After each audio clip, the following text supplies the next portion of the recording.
If you live in India, you should know this about Article 20. Article 20 এটা বহুত strong topic হয়. Article 20 আপোনাক বহুতখিনি কেছ পৰা আপোনাক বচায়.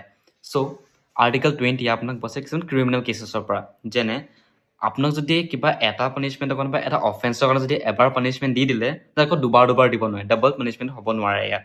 আৰু গভৰ্ণমেণ্টে আপোনাক যিটো ক্ৰাইমে নহয় বা যিটো ইলিগেল নহয় তাৰ কাৰণে আপোনাক পানিছমেণ্ট কৰিব নোৱাৰে.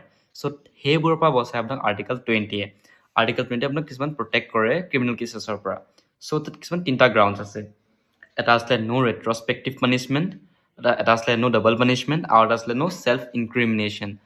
ৰেট্ৰস্পেক্টিভ পানিছমেণ্ট মানে হৈছে যে যিটো কাম আপুনি ইলিগেলি কিছু কাম কৰাই নাই বা এটা অফেন্স কৰাই নাই তাত আপোনাক গভৰ্ণমেণ্টে পানিছ কৰিব নোৱাৰে বা ল' আপোনাৰ সেইটো কাৰণে পানিছ কৰিব নোৱাৰে.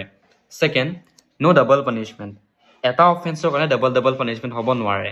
বা এটা ক্ৰিমিনেল কেছ যিটো হৈ গ'ল, ধৰক আপুনি 10 বছৰ জেল আছিল, 10 বছৰ জেল হৈ গ'ল, তাৰ সেই ছেইম কেছৰ কাৰণে আৰু 10 বছৰ বঢ়াই দিব নোৱাৰে.